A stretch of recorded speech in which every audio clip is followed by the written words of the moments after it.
Madame, Monsieur, bonjour et bienvenue dans ce premier épisode d'une série de 5 entretiens que j'aurai avec un observateur des relations internationales et également correspondant permanent de l'ONU à Genève, également auteur de plusieurs ouvrages stratégiques, auteur de thématiques contemporaines et importantes tant pour l'Europe que pour les voisins méditerranéens. Mon invité aujourd'hui est le journaliste et écrivain français Alain Jourdan. Alain Jourdan, bonjour et bienvenue sur le plateau de Médien TV. Alors, tout d'abord, parlons justement de ce livre, Le Maroc sur la ligne de front. C'est donc le titre de votre dernier ouvrage paru aux éditions 7. Comme son titre l'indique, il s'agit d'une analyse empirique autour des combats actuels menés par le Royaume.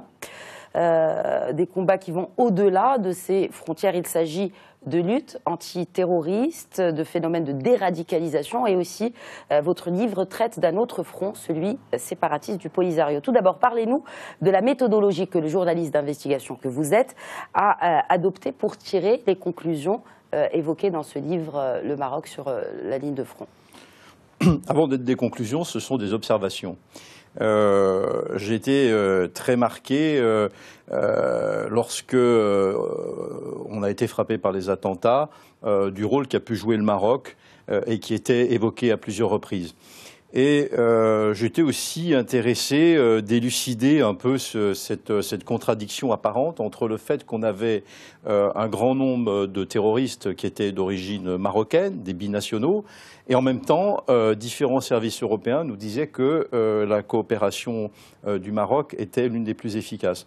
Donc j'ai voulu explorer ce phénomène et en travaillant sur ce phénomène, eh bien, j'ai découvert que le Maroc était sur plusieurs lignes de front. Alors, une ligne de front géographique, évidemment, par ses frontières, mais aussi, et c'était de loin le plus intéressant, une ligne de front invisible, qui était celle de la lutte contre l'islamisme radical, qui était la lutte contre la radicalisation, et qui était un travail de fond invisible, mais qui était extrêmement intéressant. Donc j'ai essayé de décortiquer tout ça, de rechercher un certain nombre de faits, puisque moi je travaille sur les faits avant tout, j'ai la culture du fait, donc qu'est-ce qui est vrai, qu'est-ce qui est faux. Donc j'ai fait ce travail et je livre ma modeste contribution à un examen de la situation. Alors, quand on parle de lutte contre le terrorisme, Alain Jourdan, elle ne s'arrête pas à la chute de Daesh, on l'a remarqué, que ce soit en Irak ou en Syrie, et on dit même qu'elle est appelée à ressusciter sous d'autres formes. On parle aujourd'hui d'un nouveau mode opératoire, d'une nouvelle forme de terrorisme, et en tout cas de Daesh.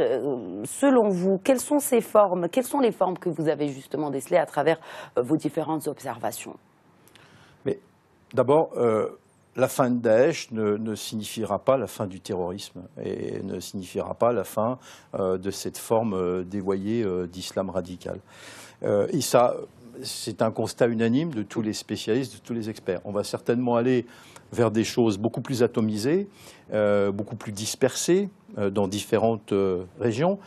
Et puis surtout, on va se rendre compte qu'il n'y a pas de profil type du terroriste. Dans le livre, j'ai mis une petite galerie de portraits qui montre la grande diversité des gens qu'on peut retrouver embarqués dans ces spirales de violence.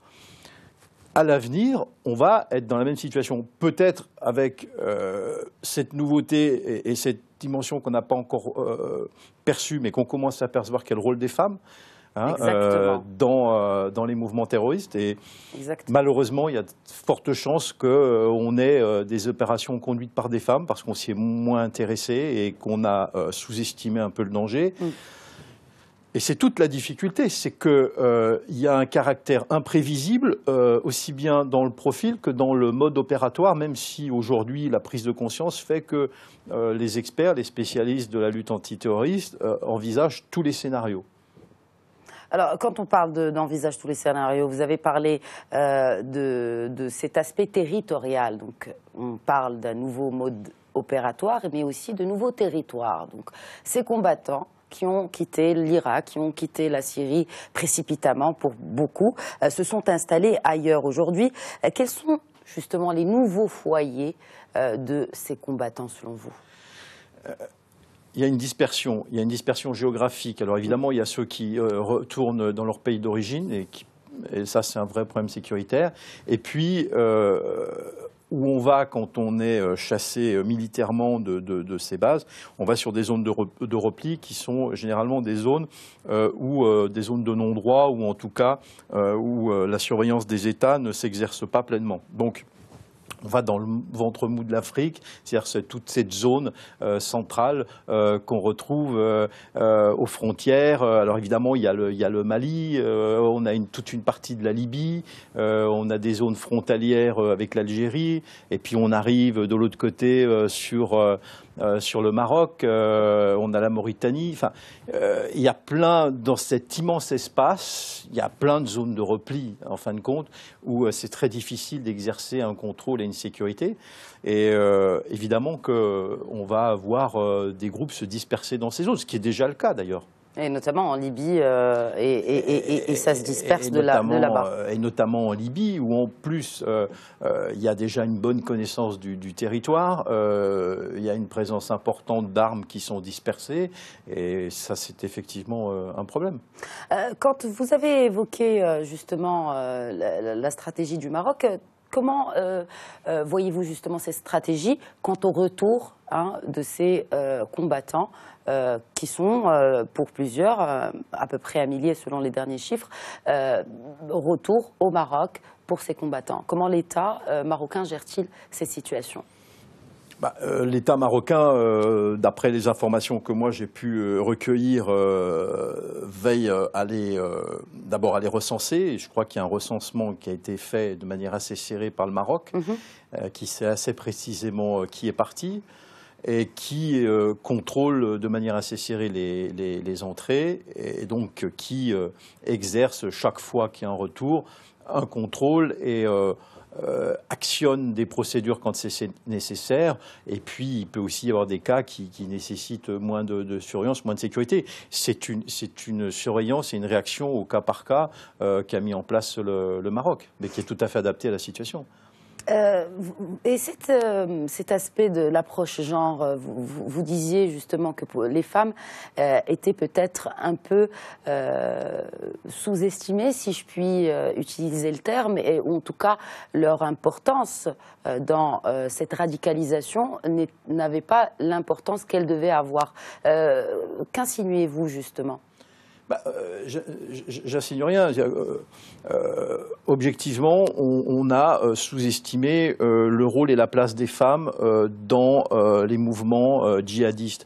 Et on se rend compte aujourd'hui que certaines ont occupé des places prépondérantes et qu'elles peuvent tout à fait conduire des opérations. Donc on peut très bien se retrouver demain avec une opération, une action qui est menée par une femme. Elle ne se contente pas de rester dans les cuisines de Daesh.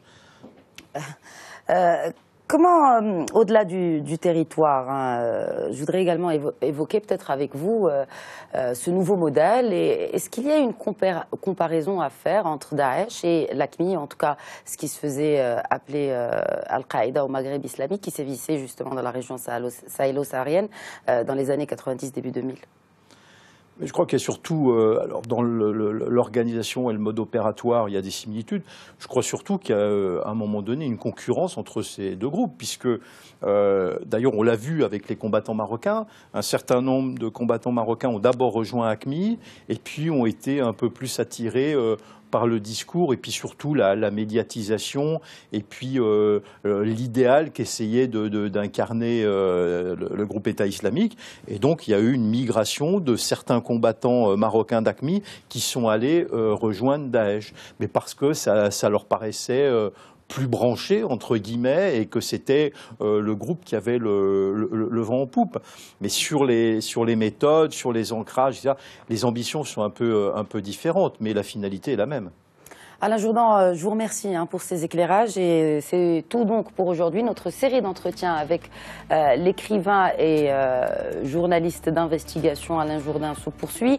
Demain à la même heure, nous allons retrouver donc cet auteur pour parler cette fois des nouveaux moyens de lutte contre la radicalisation et le rôle crucial de la coopération internationale pour justement mieux cerner cette question cruciale encore une fois. Merci Alain Jourdan et vous pouvez retrouver l'intégralité de cet entretien sur notre site www.mediatv.fr. Très bonne suite des programmes sur notre antenne.